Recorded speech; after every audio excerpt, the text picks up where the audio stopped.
Okay, well, thank you, Wendy. I really appreciate it, and welcome everyone.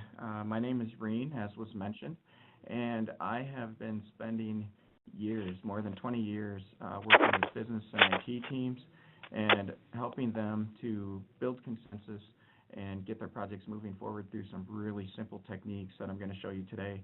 And one of the challenges that you may have with this webinar is that some of the things I'm going to show you are so simple that you will actually probably not believe that they really work. Okay, but I always believe that simple is better. And I want this to be a very interactive webinar.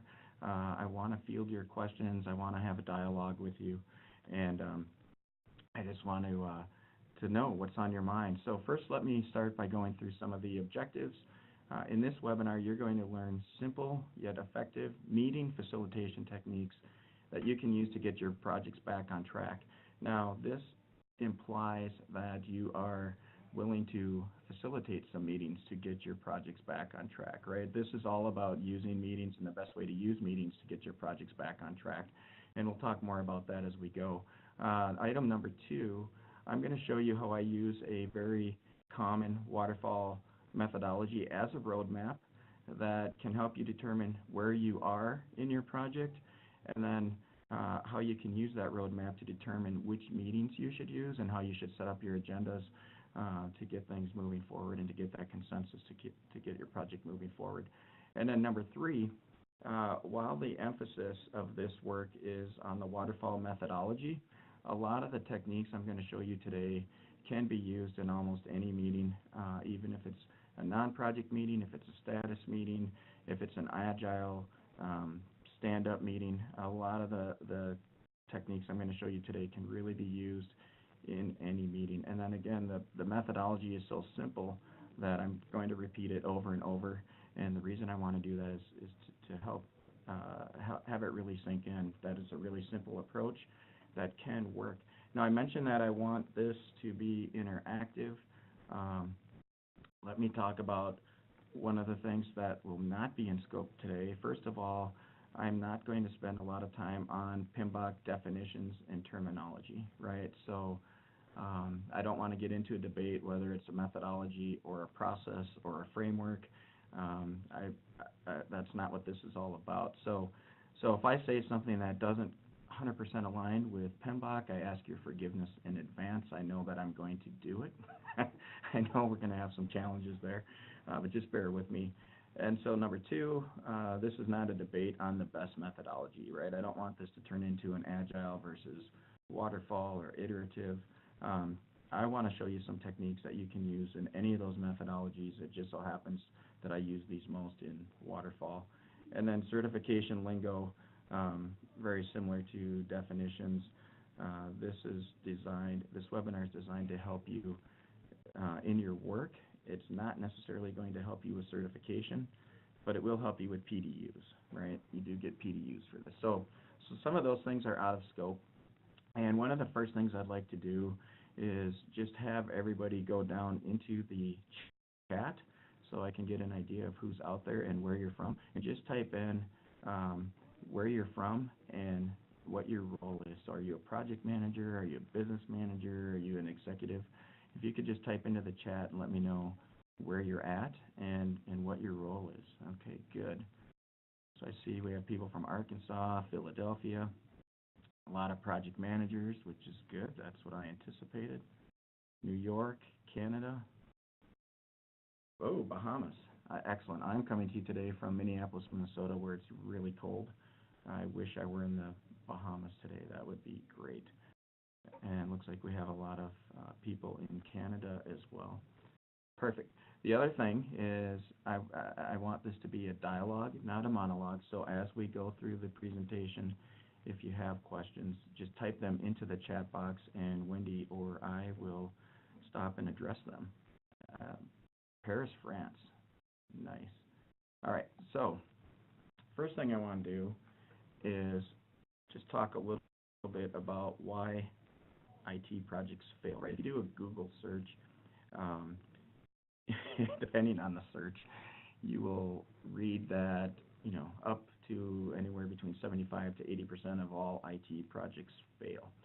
And if we are going to assume that we're going to use some of these techniques to get your projects back on track, I would like to spend a little bit of time just talking about why projects fail, especially in your opinion.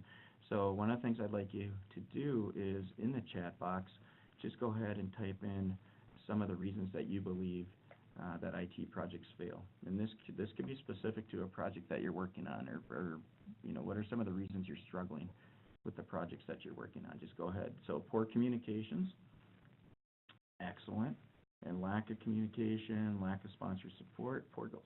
It's funny, the first three that popped up are three that I hear most often. Scope creep, changing requirements, absolutely changing in objectives, lack of inclusion. Excellent. So just in a few seconds, everybody hit on the items that I hear most. And as I jump to the next slide,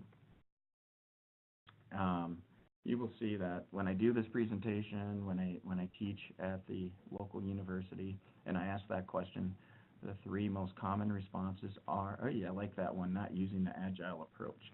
Awesome. But these are the three things I hear the most. Number one, no clarity, right? So we're not sure what the objectives are. The objectives have changed. We're not sure what the scope is. The scope has changed. Scope creep. There's just no clarity. A lot of cases, we're not even sure what we're trying to accomplish. And when I work with teams in government, sometimes some of the people I work with who are running projects aren't even sure if the task they've been assigned is a project or not. So lack of clarity is huge. Number two, poor communication comes up over and over and over again. And then number three, no executive support is another one that comes up. And obviously, you know that if you are struggling in any of these three areas, it's going to make it very, very difficult. And so the methods and the techniques that I'm going to show you today will actually help you in these three areas. It'll help you get some clarity. It'll help you improve communication. And it's also going to help you with executive support. And this is a tough one because I know sometimes you're working on a project where some manager might come to you and want you to spin something up, and you don't have executive support, or you're not in alignment with your organization's strategic objectives, but it seems like a really great idea, and you're trying to figure out how to get support. So some of the things we'll talk about today will help you with that. As many of you know, there's no silver bullet. There's no one way to do this. What I'm sharing with you today are just some of the techniques that I've used over the years. So those are some of the common reasons for failure. And now I'm going to start out at very high level. So what is the method that I'm going to teach you? And first thing that we will do, this is a really simple method. And number one, I'm assuming that you have some kind of a life cycle in your organization, or that you follow a life cycle or a methodology. So the first step with the approach that I use is to try to figure out where your project is in your life cycle. And one of the things I'd like to ask you is, how many of you are currently working in an organization where you have a PMO or a life cycle? Let me know. And if you're working someplace where you don't have a project management office or a life cycle to follow, just type in no so I can get a feel for how many of you have a PMO. Okay, so it looks like we have a pretty good mix of people who have a PMO and artifacts available. Now, here's the good news. For those of you who have a project management office in place, you will know that there's typically best practices, and there's a methodology or life cycle, and often there are artifacts that you can use. With the methodology I'm going to show you today, once you determine where you're at in the, well, actually I'm jumping ahead here, but let me say one other thing before I keep going down the slide. For those of you who are in an organization where you don't have a life cycle, or you don't have access to artifacts and documents, a website that I would recommend for you is projectmanagementdocs.com. Again, that's projectmanagementdocs.com, and I will include a link later in the slide deck. But if you go out there